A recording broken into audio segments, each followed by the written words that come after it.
Hello student, myself Rachna Wala, प्रवक्ता भौतिक विज्ञान, डाइट मथुरा.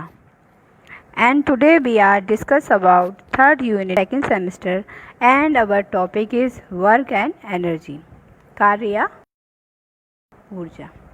आज हम निम्न पढ़ेंगे. नंबर 1 है कार्य की अवधारणा. सेकंड है कार्य का मात्रक. थर्ड है सामर्थ्य या शक्ति. फिफ्थ है ऊर्जा के विभिन्न स्वरूप.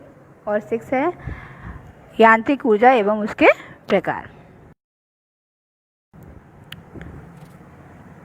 चलिए आप जानते हैं कार्य की परिभाषा या कार्य का अवधारणा. सामान्यतः हम दैनिक जीवन में किए गए शारीरिक एवं मानसिक परिश्रम को कार्य कहते हैं, जैसा पढ़ना, खेलना, साइकिल चलाना, धक्का देना आदि. हम कहते हैं कि हमने कार्य किया, परंतु विज्ञान की भाषा में कार्य का अर्थ इससे भिन्न होता है. विज्ञान की दृष्टि से कार्य करने के लिए बल की आवश्यकता होती है और इस कार्य को किसी वस्तु पर लगाकर उसमें गति उत्पन्न की जाती है. यदि बल से वस्तु में कोई गति उत्पन्न नहीं होती है तो विज्ञान के अनुसार कोई कार्य नहीं होता है, चाहे बल की मात्रा कितनी भी क्यों न लगाएं और चाहे कितनी भी देर तक क्यों न लगाएं. जैसे जब दीवार पर धक्का लगाता है तो उसमें कोई गति उत्पन्न है और दीवार की गति में कोई परिवर्तन नहीं होता है. अतः विज्ञान के अनुसार कार्य शून्य होता है. इस प्रकार किसी वस्तु पर बल लगाने से यदि उसका विस्थापन होता है तो कार्य होना माना जाता है. अर्थात किसी वस्तु में गति उत्पन्न करने के लिए जितना अधिक बल लगाना पड़ता है या बल लगाने पर वस्तु का विस्थापन जितना अधिक होता है, किया गया कार्य उतना ही अधिक होता है. अतः हम कह सकते हैं कि किसी व्यक्ति द्वारा किया गया कार्य उसके द्वारा लगाए गए परिमाण तथा बल की दिशा में विस्थापन के गुणनफल पर निर्भर करता है. तो कार्य बराबर होगा हमारा बल गुणा बल की दिशा में विस्थापन.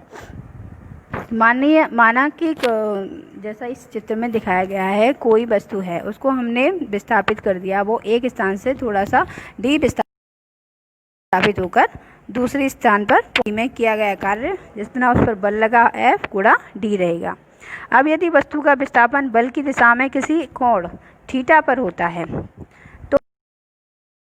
तो वस्तु पर किया गया कार्य बल तथा बल गुणनफल के बराबर होता है. माना कि किसी वस्तु पर F बल लगाकर वस्तु को स्थिति 1 से दूसरे में cos थीटा से विस्थापित किया जाता है तो किया गया कार्य W बराबर F गुणा D cos थीटा होगा.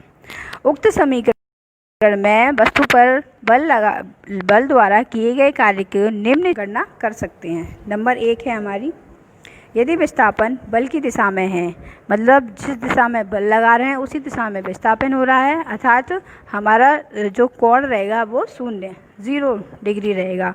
तो cos 0 का मान हमें पता है होता है 1. तो हमारा किया गया कार्य W बराबर हो जाएगा F गुणा तो इस स्थिति में वस्तु पर बल द्वारा की यथार्थ धनात्मक होगा. एग्जाम्पल के लिए देख लेते हैं. जब कोई घोड़ा गाड़ी को खींचता है तो घोड़े द्वारा लगाया गया बल एवं गाड़ी के विस्थापन की दिशा समान होती है, अतः घोड़े द्वारा गाड़ी पर किया गया कार्य धनात्मक होता है. दूसरी पोजीशन में यदि विस्थापन बल की दिशा के लंबवत अर्थात 90 अंश के कोण पर यानी ऊपर से लगा है तो cos 90 का मान हम जानते हैं 0. इस स्थिति में वस्तु पर किया गया कार्य 0 होगा, अर्थात W बराबर 0. जैसे कि इसके कोई उपग्रह पृथ्वी के चारों ओर वृत्ताकार मार्ग में गति करता है तो उस पर लगने वाला बल गति की दिशा के लंबवत होता है, अतः बल द्वारा किया गया कार्य 0 होता है. मतलब वो अपने स्थिति पर आगे पीछे नहीं घूमता है, मतलब उसके सापेक्ष घूमता है, उसमें अलग से विस्थापन नहीं होता है. नंबर 3 है, यदि विस्थापन 0 है, मतलब कोई वस्तु अपनी जगह पर ही है तो वस्तु पर बल लगाने में वस्तु पर विस्थापन 0 होता है तो वस्तु पर किया गया कार्य भी 0 रहेगा. जैसे कि हमने एग्जाम्पल देख लगाने पर हम कितना भी बल का प्रयोग कर लें लेकिन उसमें विस्थापन नहीं होगा, तो इस स्थिति में हमारा कार्य 0 रहेगा. नंबर 4 है कंडीशन में यदि विस्थापन बल की दिशा के विपरीत है अर्थात थीटा बराबर 180 अंश है तो cos 180 को हम -1 cos 180 का मान हम -1 लेंगे। तब वस्तु पर किया गया कार्य W बराबर -F × D अर्थात ऋणात्मक होगा। फॉर एग्जाम्पल, किसी नस समतल पर नीचे फिसलती वस्तु का विस्थापन घर्षण बल के विपरीत होता है, अतः घर्षण बल द्वारा वस्तु पर किया गया कार्य ऋणात्मक होता है। अब देखते हैं हम कार्य का मात्रक।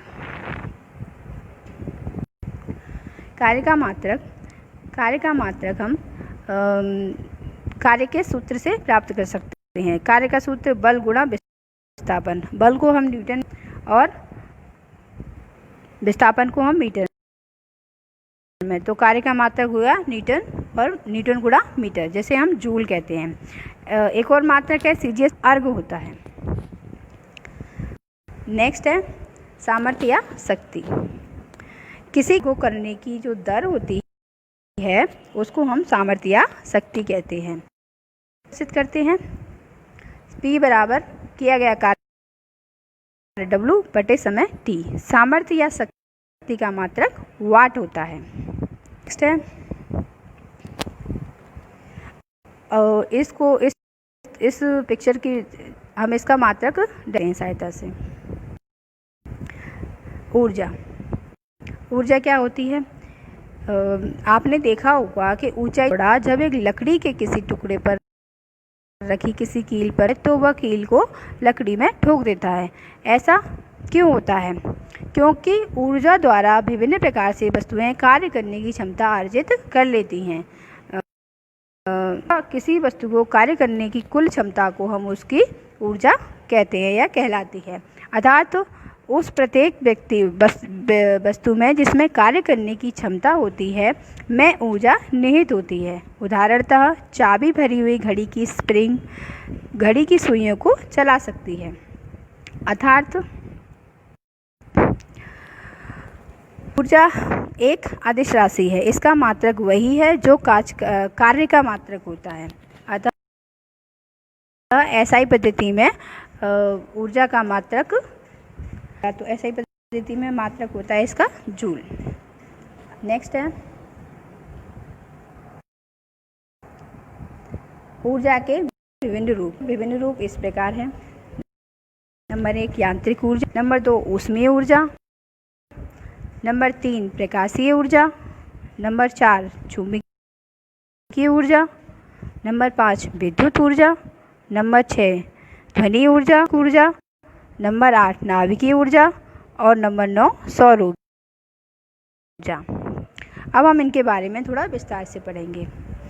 तो पहले हम देखते हैं यांत्रिक ऊर्जा क्या होती है। Mechanical energy. फॉर एग्जांपल आप देख लीजिए, अगर हम चाबी वाला एक खिलौना लें और इसे चाबी भरकर छोड़ दें तो खिलौना गति करने लगता है। ऐसा क्यों होता है? क्योंकि खिलौनों में चाबी तो स्प्रिंग में ऊर्जा संचित हो जाती है। स्प्रिंग में संचित इस ऊर्जा को हम यांत्रिक ऊर्जा कहते हैं। अपनी गति की अथवा आकृति के कारण जो ऊर्जा होती है उसे हम यांत्रिक ऊर्जा कहते हैं। यांत्रिक ऊर्जा 2 प्रकार की होती है। नंबर 1 स्थितिज ऊर्जा, नंबर 2 गतिज ऊर्जा, काइनेटिक एनर्जी। हम अब जानते हैं स्थितिज ऊर्जा क्या होती है। वह ऊर्जा जो वस्तु की स्थिति अथवा अवस्था के कारण उसमें निहित होती है स्थितिज ऊर्जा कहलाती है। यू द्वारा व्यक्त किया जाता है। स्थितिज ऊर्जा 2 कारणों से होती है। नंबर 1 गुरुत्व एवं दूसरी है प्रत्यास्थ। गुरुत्व जो पृथ्वी उस वस्तु पर लगाती है, प्रत्यास्थ वस्तु की खुद के कारण होते हैं। पड़े पत्थर को ऊपर उठाने में गुरुत्वीय बल के विरुद्ध कार्य करना पड़ता है। यह किया गया कार्य पत्थर में ऊर्जा के रूप में एकत्रित हो जाता है। इस ऊंचाई पर स्थित वस्तु में निहित ऊर्जा को गुरुत्वीय स्थिति है। इसे U द्वारा प्रदर्शित किया जाता है। वस्तु को h ऊंचाई तक उठाने में किया गया तो हमारी गुरुत्वीय स्थिति से ऊर्जा हो जाएगी W बराबर mg गुणा h। जैसे एक स्प्रिंग को दोनों सिरों से पकड़कर खींचिए, क्या होता है, स्प्रिंग लंबाई में बढ़ जाती है। अब स्प्रिंग को छोड़ दीजिए, आप देखेंगे कि यह अपने पूर्व आकार आ जाती है। ऐसा स्प्रिंग में स्थित उसकी स्थितिज ऊर्जा के कारण होता है। नेक्स्ट है हमारी गतिज ऊर्जा, ठीक, एनर्जी। ये क्या होती है? वह ऊर्जा जो वस्तु में अपनी गति के कारण निहित होती है गतिज ऊर्जा कहलाती है।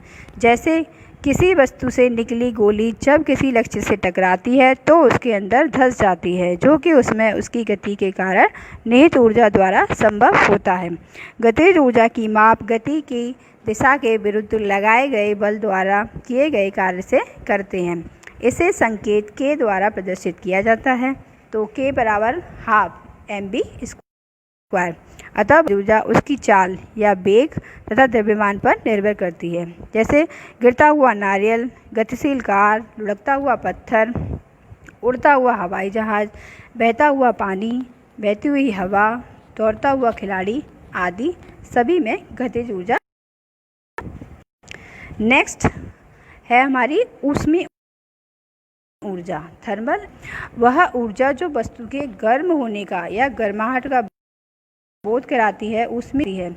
यह ऊर्जा पदार्थ गति के कारण उत्पन्न होती है। जैसे जब बीकर में जल को ढककर गर्म किया जाता है तो जल के अणुओं में गतिज ऊर्जा उत्पन्न हो जाती है।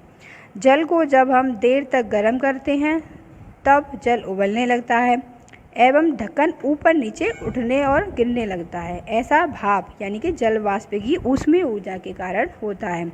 इसे भाप ऊर्जा भी कहते हैं। ताप ऊर्जा से बड़े बड़े कार्य भाप ऊर्जा या ताप ऊर्जा भी कहते हैं, इससे बढ़ सकते हैं। जेम्स वॉट ने इस ऊर्जा का प्रयोग करके इनका आविष्कार किया। ईंधन द्वारा रेलगाड़ियां चलाई जाती हैं। इस ऊर्जा का इस प्रकार रूप ऊष्मीय ऊर्जा भी है। प्रकाशिक ऊर्जा, ऑप्टिकल एनर्जी। तो वह ऊर्जा जिसकी उपस्थिति में हम अन्य वस्तुओं को देख सकते हैं प्रकाशीय ऊर्जा कहलाती है। अर्थात यह ऊर्जा वस्तु पर पड़कर दृष्टि उत्पन्न करती है। जब कोई वस्तु या पदार्थ प्रतिदीप्ति अवस्था में होता है अर्थात गर्म होता है तो वह प्रकाश ऊर्जा देता है। जैसे एक विद्युत बल्ब में तंतु गर्म होकर प्रकाश देता है। प्रकाश की उपस्थिति में पौधे अपना भोजन बनाते हैं जिससे उनकी वृद्धि होती है। प्रकाश ऊर्जा का प्रयोग स्वचालित दरवाजों, बैंकों में प्रयोग होने वाले चोर वाले स्विचों आदि में किया जाता है। पृथ्वी पर सूर्य प्रकाशीय ऊर्जा का प्राकृतिक।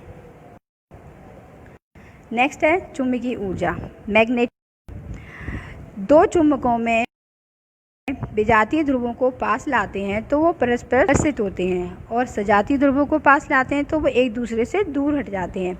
इसी प्रकार जब एक चुंबक के लोहे के टुकड़ों को समीप लेके आते हैं तो उन्हें अपनी ओर आकर्षित करता है। इसका आशय यह है कि चुंबकों में कुछ ऊर्जा निहित होती है जिसके कारण उसमें गति उत्पन्न होती है या वे गति उत्पन्न कर सकते हैं। अतः इस ऊर्जा को चुंबकीय ऊर्जा कहते हैं। नेक्स्ट है विद्युत एनर्जी। विद्युत पंखे को विद्युत सॉकेट से जोड़कर स्विच ऑन करें, क्या देखेंगे आप देखेंगे कि स्विच ऑन करने पर पंखे के अंदर विद्युत धारा प्रवाहित होती है और पंखा घूमने लगता है। अतः दो सजातीय आवेशों से में चुंबक की तरह कुछ ऊर्जा के कारण उसमें गति उत्पन्न होती है। अतः विद्युत आवेशों में निहित ऊर्जा विद्युत ऊर्जा इलेक्ट्रॉन की गति के कारण होती है। Next sound energy. ऊर्जा का हमारे कानों को सुनने की संवेदना उत्पन्न करता है, ध्वनि ऊर्जा कहलाती है। यह माध्यम के कणों में कंपन जो गतिज ऊर्जा और स्थितिज ऊर्जा दोनों के रूप कारण होते हैं, इसे कंपन ऊर्जा भी कहते हैं। जैसे ढोलक के पर्दे पर चोट मारने से होते हैं और वह हमें ध्वनि के रूप में सुनाई देती है। इसी प्रकार वायलिन, गिटार, बीड़ा आदि यंत्रों में तारों में कंपन कराने से हमें ध्वनि। नेक्स्ट रासायनिक ऊर्जा क्या एनर्जी। जब कोई रासायनिक क्रिया होती है तो उसमें अवशोषित या निष्कासित ऊर्जा रासायनिक ऊर्जा कहलाती है। बैटरी या सेल में कुछ रासायनिक पदार्थ होते हैं जो एक दूसरे से क्रिया करते हैं, जिसके फलस्वरूप ऊर्जा उत्पन्न होती है, जिसको हम विभिन्न कार्यों में प्रयुक्त करते हैं। जैसे बैटरी या सेल का उपयोग टॉर्च में प्रकाश करने के लिए, ट्रांजिस्टर में ध्वनि के लिए। इसी प्रकार भोजन में भी रासायनिक ऊर्जा होती है। हमारा शरीर भोजन में इस ऊर्जा को पेशीय ऊर्जा के संचित कर लेता है, जिसका उपयोग हम खेलने, दौड़ने और विभिन्न कार्यों को करने में करते हैं। भाप के इंजन में कोयला, पेट्रोल इंजन में पेट्रोल तथा डीजल इंजन में डीजल का उपयोग ईंधन के रूप में होता है। कोयला, पेट्रोल, डीजल ये सभी भी ऊर्जा रासायनिक ऊर्जा के रूप में। नेक्स्ट इज नाभिकीय ऊर्जा या न्यूक्लियर एनर्जी। हम जानते हैं कि सभी पदार्थ विभिन्न तत्वों से मिलकर बने होते हैं तथा प्रत्येक तत्व छोटे छोटे कणों से, जिन्हें हम परमाणु कहते हैं, से बने होते हैं और परमाणु का समस्त द्रव्यमान नाभिक में संचित होता है और संचित ऊर्जा को हम नाभिकीय या परमाणुवीय ऊर्जा कहते हैं। इसमें परमाणु का भारी नाभिक दो छोटे नाभिकों में टूटता है और दो छोटे नाभिक मिलकर बड़ा नाभिक बनाते हैं, तो इस क्रिया में उत्पन्न ऊर्जा नाभिकीय ऊर्जा कहलाती है। वास्तव में इन प्रक्रियाओं में परमाणु के द्रव्यमान की क्षति ऊर्जा के रूप में मुक्त होती है। इस ऊर्जा का उपयोग विभिन्न कार्यों में किया जाता है, जैसे विद्युत उत्पादन, विस्फोट कराने के लिए, परमाणु बम आदि। नेक्स्ट है सौर ऊर्जा, सोलर एनर्जी। आजकल सौर ऊर्जा का प्रयोग बहुत ही ज़्यादा किया जा रहा है। सूर्य से प्राप्त ऊर्जा को हम सौर ऊर्जा कहते हैं। सूर्य से प्राप्त ऊर्जा का अधिकांश भाग प्रकाश ऊर्जा व ऊष्मीय ऊर्जा के रूप में होता है। प्रकाश विद्युत प्रभाव द्वारा सूर्य से प्राप्त प्रकाश ऊर्जा को विद्युत ऊर्जा कहा जा सकता है। आजकल सौर ऊर्जा का उपयोग सोलर ऊष्मक, सौर बैटरी आदि में भी। Thank you.